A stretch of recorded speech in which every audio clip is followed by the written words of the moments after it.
Welcome back to Joe Stunner Boxing. Let's talk about DAZN because I was talking to someone today who knows about these things. He knows a few people who know people, etc., etc. You know what I'm talking about.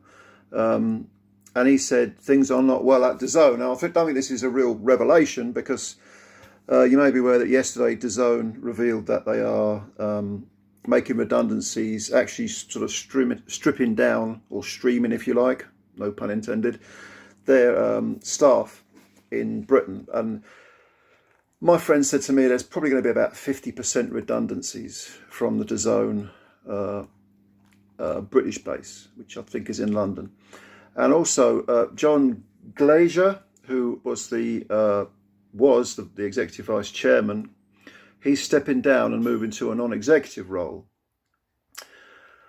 My friend also said that he's heard that there have been behind the scenes, and again, this is not particularly surprising, but there have been behind the scenes, shall we say, discussions between DAZN executives and Eddie Hearn, because things are not going as well as DAZN would have hoped. Let's put it that way. That's probably putting it mildly. So redundancies, Glazer's stepping down, taking a non-executive role, and rumblings afoot between Mr. Hearn and those who hold the purse strings. Now, is this really surprising? Well, I don't think so. I've heard other YouTubers talk about this already, but it bears repeating because let's break it down here. Go back to when DAZN started, okay? Pay-per-view is dead. This is the big new thing, the Netflix of boxing, the Netflix of sport, okay? And Eddie binned his Sky deal, could have stayed with Sky, put all his eggs in the DAZN basket. Things haven't panned out. Some of DAZN's cards have been very good. The quality has been very good. But it's noticeable they are not as frequent as when Eddie was with Sky, when Matchroom were with Sky.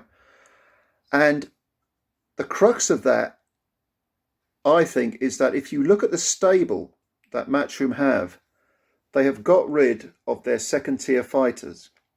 Remember on Sky, you used to have the next gen shows, you'd have, the free shows, you'd have your pay-per-views thrown in. There was always something on, and it was relentless, absolutely relentless. Now, DAZN still have lots of shows coming up, don't get me wrong.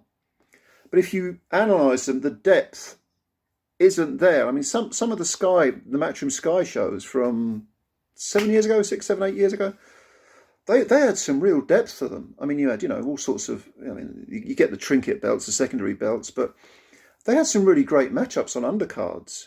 The one I always think of is probably one of the worst pay-per-views ever. I mean, I think the worst pay-per-view ever is Fury versus Dillian White, where the undercard was just absolutely abominable. But if you think back to when they were trying to resurrect pay-per-view, when Hearn and Sky were trying to resurrect it, because it was in the sewer, rightly so, after Audley Harrison and David Hay, but they did the return match between Tony Bellew and Nathan Cleverly, which was an abominable, awful, atrocious, unnecessary repeat and an equally bad fight. But the undercard of that on that bill was excellent, really, really good. And it was only, I think it was 12 or 15 quid. You tell me, I can't remember. I don't buy pay-per-views anyway, but you tell me. Nowadays, you don't get that depth. You don't really get any next-gen shows. You get a few prospects on bills. But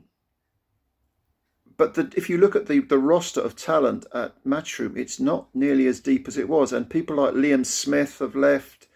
I don't think Coley's very happy, is he? I keep seeing I keep seeing reports. Well, they've signed this new exciting talent. They've signed a couple of other people, and they're lesser names. If you look at the last Olympic crop, they got Yafai, but did they get anyone else? No, most of them went over to Sky, Ben Shalom and Boxer. So I don't know. I don't think I'm really, revealing anything new by just talking about this, because most of us have known that DAZN is not going well. At some point, the people who hold the purse strings, who are pumping in, is it 4 billion that was put up? They're going to want something back for their money. They're going to say, hang on a minute, are we meant to be making money here? you know, they're businessmen.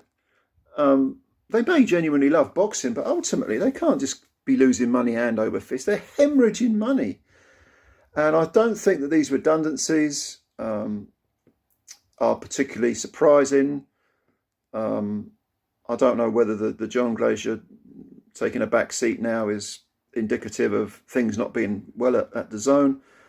The article I read did also say that they're shifting their focus to Europe and India as a base. Now, I don't know whether that's got something to do with tax reasons. I honestly don't know, to be honest. It didn't say that in the article. I'm just surmising, but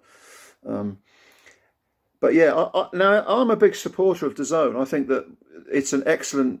Eventually, if it took off, you could get rid of pay-per-view, which has always been, to me, that's the holy grail. Get rid of pay-per-view.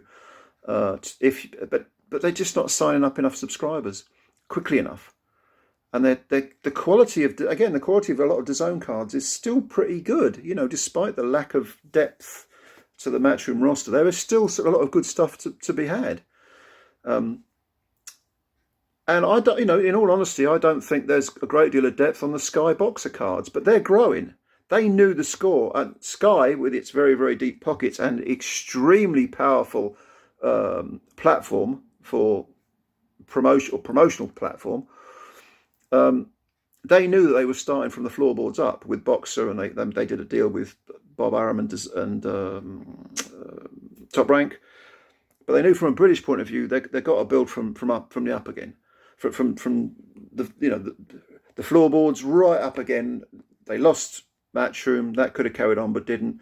So they knew that they're going to have to start again with a blank page, and it's going to take them a few years. And Boxer are clearly making, you know, strides, but they lack the depth too. But the difference between DAZN and Sky, of course, is Sky is an absolutely established platform which makes money through a number of different sports, can afford to invest heavily in order to build up a new stable of fighters, whereas DAZN, hemorrhaging a tremendous amount of money, has had to renege on its promise that it wouldn't do pay-per-views. It now does them. And of course, then you've had the Conor Ben Eubank Jr. scandal, and things are clearly not well at Matchroom and DAZN, and it's a shame because I do want them to succeed. Not because I particularly like Eddie Hearn. I'm no great love for Eddie Hearn, or Peddy Hearn as he's been called, which I thought was quite amusing, Peddy Hearn. But I just think the more platforms you have, the more competition you have. I mean, it's a no-brainer. If you're going to have a capitalist model, you've got to have competition. Otherwise, prices go up and you end up with a virtual monopoly or a cartel, like they used to be in Britain back in the 70s, before Frank Warren came along and smashed it up. So what do you think? Leave your comments below. I think it's an interesting subject. It'd be interesting to see how DAZN continue, are they going to continue to plug money into this or not? I'm beginning to have my doubts. What about Hearn? Will he be kept on? Things have not gone their way, but are they going to throw in the towel, to use the boxing analogy? Are they going to continue? Let me know your thoughts below. Thank you for watching the video. Subscribe if you're new, please. Hit the like button. Don't cost you anything. And we'll speak again soon. Take care of yourselves. Enjoy your weekend. Bye-bye for now.